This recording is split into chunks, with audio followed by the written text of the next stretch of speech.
So coming up is my favorite speaker of the day. At the heart of entrepreneurship is perseverance. No one embodies this heroic journey more than Luke Weber, who's right here. He's wise beyond his years, having beaten cancer 3 times. And as you'll see, beyond his wild rapping skills, he's using his story to help others on their journey. So I think we'll do a video first, and then would like to welcome the youngest and greatest hero in this room up to talk. So with that, we'll start the video. Yo, my name is Luke. Can't hit me as a target like a big damn Luke. I got half of my hair, red part of my head. I can't shoot from my left ear, and I walk with a limp. Surgery, radiation, immunotherapy, chemo. With all that poison in my body, I barely did grow. 9 years of men, but now I'm all better, 'cause of the nurses and the docs at Memorial Sloan Kettering.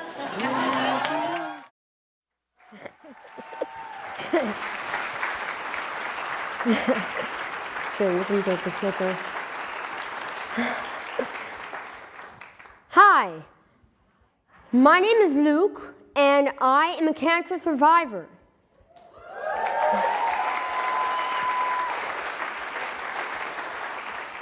Wow, I'm so lucky to be here with you all here in San Francisco, this beautiful city where I was born 15 years ago, just in Pacific Heights.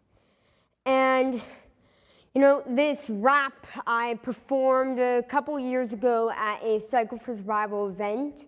And Cycle for Survival, their events are awesome. I love the energy, the community, as you just saw. But I want to take you back to a moment about 5 years ago when I was in the middle of treatment. 4th and goal to the nurse's station, my mom calls. Down, set, hike.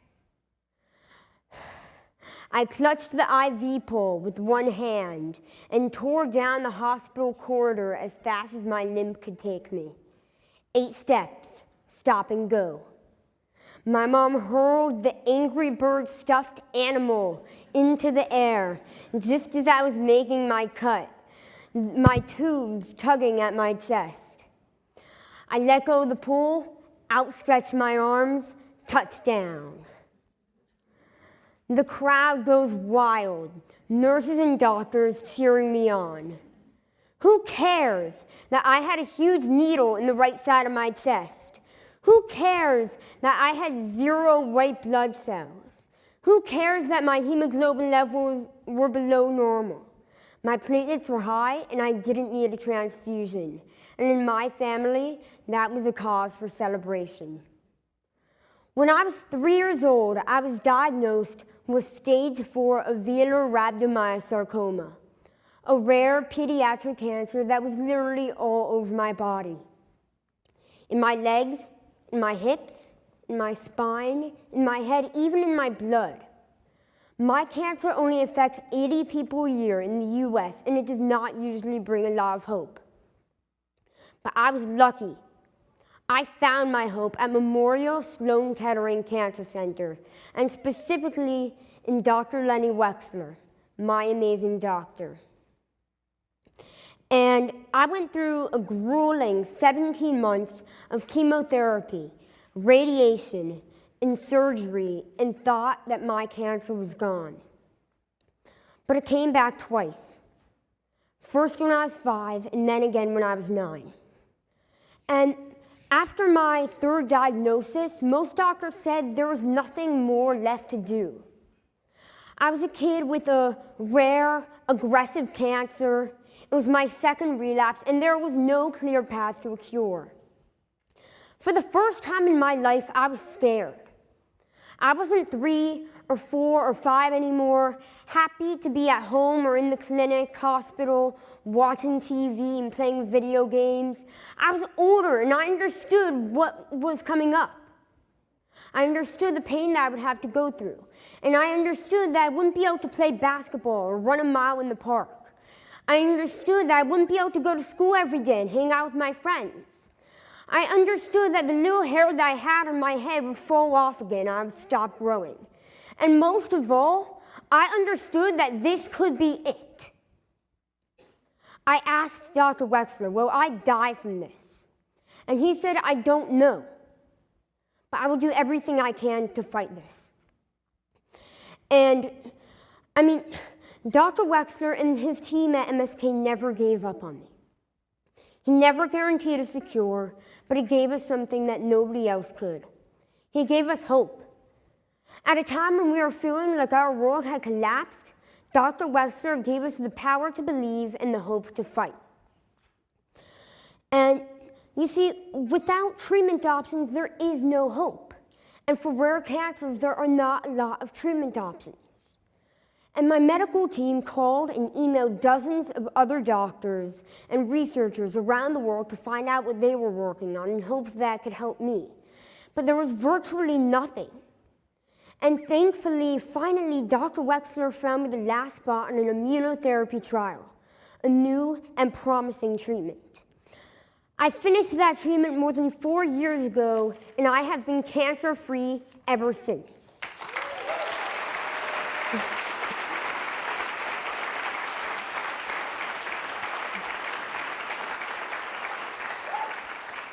So I have a lot to be happy and hopeful about. I'm happy and hopeful because I was lucky enough to be treated at the best cancer hospital in the world. I have hope because my doctor was able to find treatment options for me when there seemed to be none available. And I have hope because Memorial Sloan Kettering Cancer Center funds rare cancer research. But I want more. I want to know that every person fighting cancer has hope, that every person in the hospital with a rare cancer has treatment options, and that every adult and child fighting cancer has the possibility for happiness just like me. And that is why I'm here. And that is why my family and I have gotten involved in Cycle for Survival.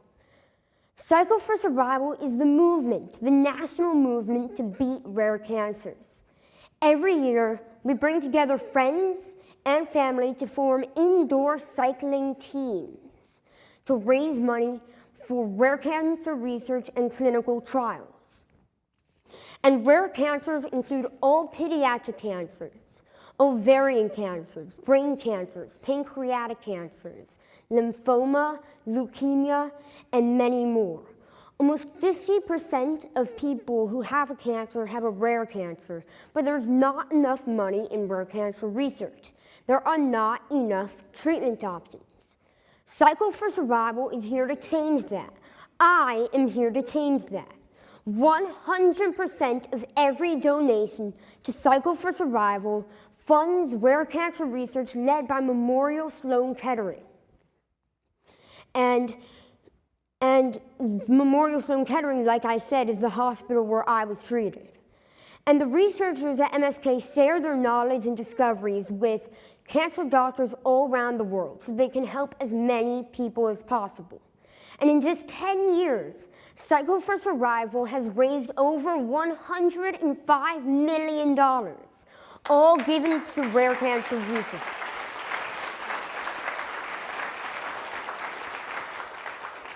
Now, what sets Cycle for Survival apart is that the Cycle for Survival event is fun. I mean, when most of us think about cancer, we think about sadness, we think about fear, we think about despair and depression and death. But Cycle for Survival is none of that.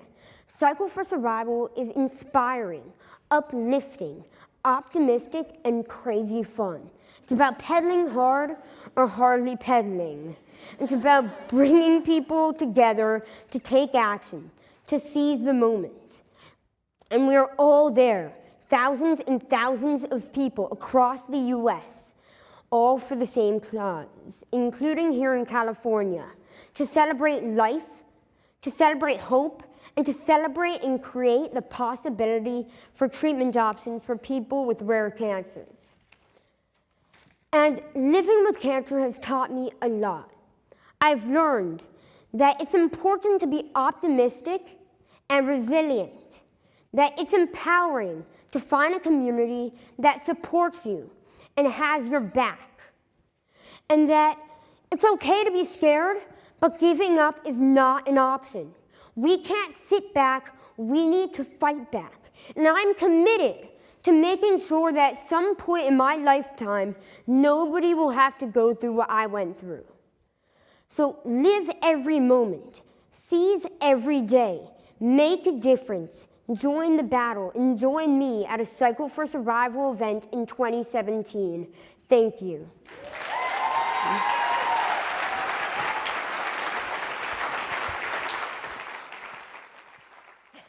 Beautiful. Thank you.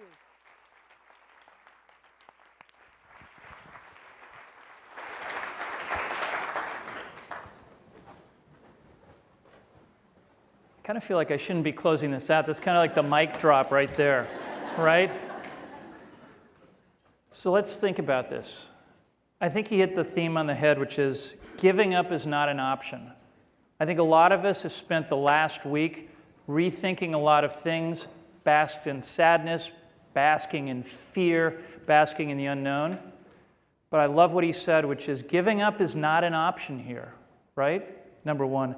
Number two, I also love the phrase, entrepreneurship is a relentless pursuit of a better world, and it starts with a personal pain.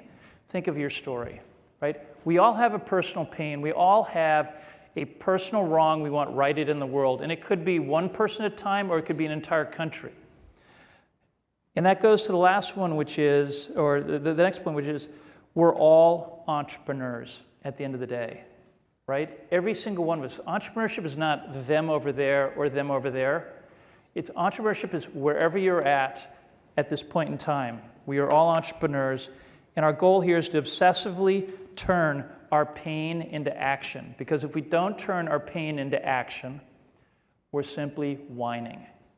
And if you've been looking at the social media, there's been a lot of whining, right? So please turn off the fear-provoking social media noise, and tomorrow relentlessly make the world a better place, a person at a time. And thank you very much. Have a good day.